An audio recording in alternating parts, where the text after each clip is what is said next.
2026ஆம் ஆண்டில் இந்த ரிஷபராசிக்காரர்களுக்கு எவ்வளவு பெரிய பிரச்சனை வந்தாலும் அதை தீர்க்கக்கூடிய உபாயங்கள், வாழ்க்கையில் தகப்பனுடைய சொத்துக்கள் இருக்கிறது எதுவுமே நிலைக்காது, எல்லாம் விரயங்கள் ஆகிடும். ரிஷபராசிக்காரர்களுக்கு காரணமே இல்லாமல் சண்டை, சச்சரவு, பிரச்சனை, அசிங்க, அவமானம், கடன் தொல்லை, நிம்மதி இல்லாத தன்மைகள்லாம் வரும். வாழ்க்கையில் ஏதாவது ஒரு வகைகளில் நாம் எதையாவது பிடித்து கொண்டு மேலே வரமாட்டோமா? ஏதாவது ஒன்று ஒரு தெய்வமாக நம் கண்ணை திறக்காதா? பல பிறவிகளில் நான் செய்த பாவமும் புண்ணியமும் எங்கே இருக்கிறது? யாராவது ஒரு தெய்வம் எடுத்து எழுதி வைத்திருக்கும் அல்லவா? ஒருவேளை இந்த பிறவியில் நான் காரணமே இல்லாமல் ஏன் அவதிப்பட வேண்டும்? ஏன் துன்பப்பட வேண்டும்? எனக்கு மட்டும் ஏன் இப்படி நடக்கிறது என்கின்ற கவலை உங்களுக்குள் இருந்தால் இந்த வீடியோ உங்களுக்கு உதவும். ஏனென்றால் நீங்கள் எல்லாரும் ஏதோ ஒரு நட்சத்திர கூட்டத்தில் பிறந்திருப்பீர்கள், ஒரு ராசியில் பிறந்திருப்பீர்கள். அந்த வகையில் மேசம் முதல் மீனம் வரை உள்ள 12 ராசிகளில் பிறந்த உங்களுக்கு, ஆணாக இருந்தாலும் பெண்ணாக இருந்தாலும், நீங்கள் பிறப்பு முதல் இறப்பு வரையிலும் உங்களை காரணமே இல்லாது வந்து காத்து ரசிக்கக்கூடிய ஆற்றல் வாய்ந்த கோவில். கருவில் நீங்கள் இருக்கும் பொழுதே தீர்மானிக்கப்பட்டு விட்டது, இந்த தெய்வம்தான் உங்களை காக்க முடியும் என்று. இந்த தமிழ்நாட்டில் இருக்கக்கூடிய அற்புதமான உங்கள் ராசி நட்சத்திரத்திற்கு ரிஷிகள் தந்த, மகான்கள் அருளிய, சித்தர்கள் அருளிய அற்புதமான கோவில்களை நான் கற்றுக்கொண்ட ஜோதிடத்தில் இருந்து உங்களுக்கு தருகின்றேன். நேயர் பெருமக்களே, அதை வரிசைக்கிரமமாக சொல்லுகின்றேன். சில குணங்களையும் சொல்லுவேன், சில குறைகளையும் சொல்லுவேன். கேட்டு நீங்கள் குறித்து வைத்து கொண்டு வாய்ப்பு கிடைக்கும் பொழுதெல்லாம் அந்த கோயிலுக்கு சென்ற மாத்திரத்தில் உங்களுக்கு ஒரு வாழ்க்கை வளமாக இருக்கும். என் அருமை செல்வங்களே, இதை கடைப்பிடித்து மேன்மையடைய உங்களுக்கு என்னுடைய வாழ்த்துக்கள். வாங்க நிகழ்ச்சிக்குள்ள போகலாம். காலபுருஷத்துக்கு 2ஆம் இடம் ரிஷபம். இந்த ரிஷபம் சுக்கிரனுடைய ஆட்சி வீடு. அங்கே சூரியன், சந்திரன், செவ்வாய் 3 நட்சத்திரங்களும் இடம்பெற்றிருக்கிறது. 2026ஆம் ஆண்டில் இந்த ரிஷபராசிக்காரர்களுக்கு எவ்வளோ பெரிய பிரச்சனை வந்தாலும் அதை தீர்க்கக்கூடிய உபாயங்கள் நான் பின்னால் தர்றேன்.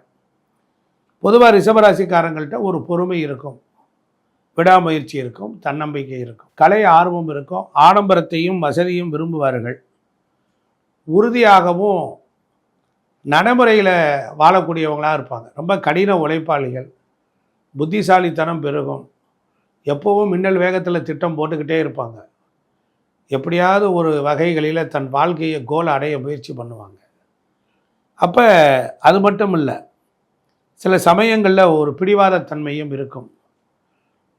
பொருளாதாரம், பொருள் சார்ந்த வாழ்க்கையும் வாழ்வார்கள்.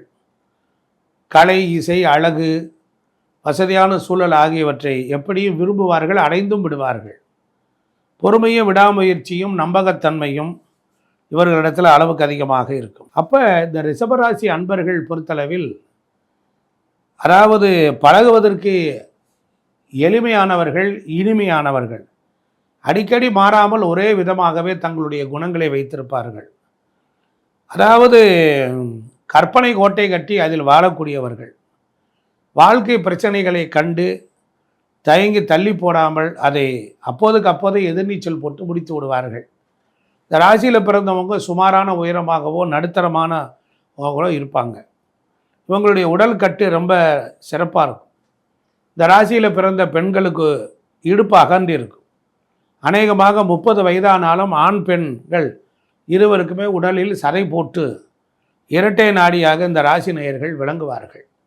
முகத்தில் பார்க்குறதுக்கு சிக்கனமாகவும் இருப்பார்கள். கண்களில் அன்பும் காணப்படும், அழகாகவும் இருப்பார்கள். சுக்கிரன் இந்த வீட்டுக்கு ஆட்சிங்கிறனால ஓரளவுக்கு சுகபோகமான வாழ்க்கையை கிடைத்தரும். மனைவியை நேசிப்பார்கள். அதே போல் வாசனை திரவியங்கள் பூசிக்கொள்வார்கள். இவர்கள் விரும்பி உணவு உண்பார்கள். ஆடை ஆபரணங்களை அணிவதில் நேர்த்தி இருக்கும். அதே போல் இவர்களுக்கு நண்பர்களை சுமூகமாக பேசினாலும் ஓரளவுக்கு ரகசியத்தை மனதை விட்டு சொல்ல மாட்டார்கள். ரிஷபராசி நேயர்களில் சிலர் அதிக தர்ம சிந்தனை வாய்ந்தவர்களாக இருப்பார்கள். அதனால் இவர்களுடைய வாழ்க்கையில் தகப்பனுடைய சொத்துக்கள் இருக்கிறது எதுவுமே நிலைக்காது, எல்லாம் விரயங்கள் ஆகிடும். ஆனால் திருமண விஷயத்தில் மிகவும் அக்கறை காட்டுவார்கள். திருமணமானதும் தம்பதிகள் ஒற்றுமையுடன் அன்புடன் பழகி மன வாழ்க்கை நன்றாக அனுபவிப்பார்கள். அதனால் இவங்களுடைய வாழ்க்கையில் பொறுத்தளவில் குடும்பஸ்தானம் அதில் இரட்டைத்தன்மை இருக்கும். அதனால் காதல் உணர்வு சுலபமாக இருக்கும். அதுபோல் 2ஆம் இடத்திற்கும் 5ஆம் இடமும் இருக்கிறனால ஒரே ராசியாக வர்றதுனால அவர்கள் எழுத்து செய்தி தகவல் தொழில்நுட்பமும் அதுபோல் கணக்கு சம்பந்தப்பட்ட துறையும் பேச்சை காசாக்குவதினாலும் ரியல் எஸ்டேட் போன்ற துறைகளிலும் சிறந்து விளங்கக்கூடியவர்களாக இருக்கக்கூடிய உங்களுக்கு இந்த 2026ஆம் ஆண்டில் சொல்ல முடியாத பிரச்சனை வந்தால் அதற்குரிய கோவில்களை தருகிறேன். குறித்து கொண்டு அதன்படி நடந்து கொள்ளவும். 2026 புத்தாண்டு பிறக்கும் பொழுது அந்த ஆண்டு முழுவதும் ரிஷபராசிக்காரர்களுக்கு காரணமே இல்லாமல் சண்டை, சச்சரவு, பிரச்சனை, அசிங்க, அவமானம், கடன் தொல்லை, நிம்மதி இல்லாத தன்மைகள்லாம் வரும். அதற்கு முன்னதாகவே உங்களுக்கு நன்மைகள் நடப்பது ஒரு புறம் இருந்தாலும் மந்த நிலை, தொழிலில் தடைகள்லாம் இருப்பதை போக்குவதற்கு ஒரு அற்புதமான எனர்ஜி கோவில்கள், சக்தி மிகுந்த ஆலயங்கள் இருக்கிறது. உங்கள் நட்சத்திரத்துக்குனே இருக்குது. ரிஷபராசி பொறுத்தளவில் அது சுக்கிரனை ஆட்சி வீடாக கொண்டது. அப்போ அந்த சுக்கிரனை ஆட்சி வீடாக கொண்ட அதில் கிருத்திகை நட்சத்திரம் 2, 3, 4 பாதம் உள்ளவர்கள் நீங்கள் செய்ய வேண்டிய வேலை என்ன என்றால், திருநாகேஸ்வரம் சென்று அங்கே இருக்கிற ஆதிசேஷனுக்கு பகவானை பாலபிஷேகமும் கரும்புச்சாறு அபிஷேகமும் செய்து வழிபட்டு ஆலயத்தை 21 முறை சுற்றி வலம் வந்து அந்த ஆலயத்தில் கிட்டத்தட்ட உங்களுக்கு 14 நெய் தீபங்கள் ஏற்றி வழிபட வேண்டும். அது வழிபட்டு உங்களுடைய பெயர், ராசி, நட்சத்திரமெல்லாம் சொல்லி அந்த கோவிலை அர்ச்சனை செய்து அந்த கோவிலில் இருந்து நீங்கள் ஒரு 10 பேருக்கு அன்னதானம் கொடுத்தீர்கள் என்றால் புத்தாண்டில் இந்த எனர்ஜி கோயில், சக்தி மிகுந்த கோவில் வழிபாடு உங்களை வாழ்க்கையில் கண்டிப்பாக உயர்த்தும். அதே போல் ரிஷபராசியில் இருக்கக்கூடிய ரோகிணி நட்சத்திரம், ஒரு பொதுவாக ரோகிணி நட்சத்திரத்தில் தான் சந்திரன் உச்சமடைகிறான்.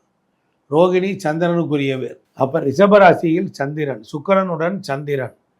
இந்த ரோகிணி நட்சத்திரத்துக்கும் நீங்கள் திருநாகேஸ்வரம் சென்று அங்குள்ள சிவபெருமானை வணங்கி வழிபட்டால் போதும்.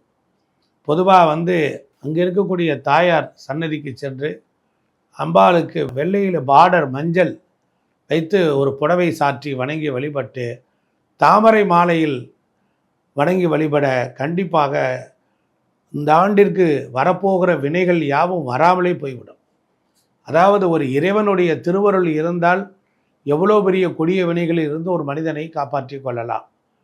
அப்படி செய்து பாருங்கள். நன்றி. அதே போல் யாருக்காவதும் கோவில்களில் அன்னதானம் போடுவதற்கு கட்டளைதாரராக உங்களால் முடிந்த அளவு பணத்தை செலுத்தி ரசீதை வாங்கி கொள்ளுங்கள். இது ரோகிணி நட்சத்திரக்காரர்களுக்குரிய எனர்ஜி கோயில். அடுத்தாப்புல மிருகசீரிஷம் நட்சத்திரம். இந்த மிருகசீரிஷ நட்சத்திரம் செவ்வாயினுடைய நட்சத்திரம், பார்ப்பதற்கு மான் போலவே இருக்கும். ஆகையினால மிருகசீரிஷ நட்சத்திரத்தில் இருக்கக்கூடியவர்கள் அவர்கள் 27 நெய் தீபம் கதிராமங்கலத்தில் இருக்கக்கூடிய துர்க்கை, கதிராமங்கலம் அப்படிங்கிற ஒரு ஊர் இருக்குது. அங்கே இருக்கக்கூடிய துர்க்கை சன்னதியில் நீங்கள் இந்த ஆண்டு போய் வணங்கி வழிபட்டீர்களானால் சகல சௌபாக்கியங்களை எல்லாம் பெறலாம். அதாவது எந்த கோயிலுக்கு போகிறீங்க, வருஷப்பிறப்பு இருக்குது அப்படின்னா ஒரு குறைந்தது 3 நாள், அதிகபட்சம் 7 நாள், இன்னும் கூடுதலாக போனால் 11 நாள் ஒரு விரதம் இருந்து கையில் ஒரு காப்பு கட்டி கொண்டு அந்த கோயிலுக்கு சென்று அங்கு போய் சுவாமிக்கு எண்ணெய் காப்பு சாத்தி பால் அபிஷேகம் பண்ணி நெய்வேத்தியம் போட்டு மாதுளம் பழத்தை சுவாமிக்கு சாற்றி நெய்வேத்தியம் பண்ணிங்கன்னா கண்டிப்பாக அந்த ஆண்டு முழுவதும் ஒரு நல்ல சக்தி உங்கள் உடலுக்குள் கிடைக்கும். நேயர்களே, ஒரு மனிதனுக்கு வரப்போகிற வினைக்கு இந்த வருடம் இந்த கோயிலுக்கு போனால் நல்லது நடக்கும் என்பதைத்தான் நான் இங்கே சொல்லியிருக்கிறேன். மறக்காமல் செஞ்சு பாருங்கள், கண்டிப்பாக வெற்றி நிச்சயமாக இருக்கும். வணக்கம் நேயர்களே. இப்போ நாம் மேசராசி சொல்லியிருக்கிறோம், எல்லா ராசிக்கும் சொல்லியிருக்கிறோம். இதெல்லாம் முதல்ல நீங்கள் குறிச்சுக்கணும். ஏன்னா ஐயா வளவலன்னு பேசுகிறாரேன்னு நினைக்கக்கூடாது. உங்களுக்காகவே ஒரு 5 நிமிஷம் 7 நிமிஷம் 8 நிமிஷம் ஒரு வீடியோனா அதை முழுமையாக பாருங்கள். வேகமாக ஸ்கிப் பண்ணி போய் பிரயோஜனம் இல்லை. எல்லாத்தையும் பார்த்துட்டு குறித்து வைத்துக்கொண்டு அந்த வார்த்தையை 2 தடவை கேளுங்க. அது கூகுளில் சர்ச் பண்ணுங்கள். அந்த கோயில் எங்கே இருக்குன்னு பாருங்கள், நோட் பண்ணுங்கள். உங்கள் பிறந்த நட்சத்திரம், பிறந்த கிழமை அன்னைக்கு உங்கள் குடும்ப சகிதமாக போங்க. அங்கே போய் விளக்கு போடுங்கள், 6 முறை உட்காருங்கள். முதல் நாளே போய் அந்த சேத்திரத்தில் தங்கிட்டீங்கன்னு வச்சுக்கோங்க, உங்களுக்கு பிடிச்ச பாவ சாபம்லாம் போயிடும். நீங்கள் பல பிறவிகளில் உங்களுக்கு உதவி செய்ய காத்திருந்த தேவதை தான் நான் ஐயா குறித்து கொடுத்துருக்கிறேன். கண்டிப்பாக பொறுமை, சகிப்புத்தன்மையோடு கொஞ்சம் காசு செலவழித்து நிதானத்தோடு இருந்து கோயிலில் எவ்வளோ நேரம் இருக்கீங்களோ அவ்வளோ நேரம் உங்களுக்கு எனர்ஜி வரும். அதை செய்வீர்கள் என்று நான் நம்புகிறேன். கண்டிப்பாக நீங்கள் வெற்றி பெற என்னுடைய ஆசீர்வாதங்களும் வாழ்த்துக்களும். ஜாதகம் பார்க்கணும் அப்படின்னா கீழே இருக்கிற நம்பரில் கான்டாக்ட் பண்ணுங்கள். உங்களுக்கு சர்வீஸ் பண்ண காத்திருக்கேன். நன்றி, வணக்கம்.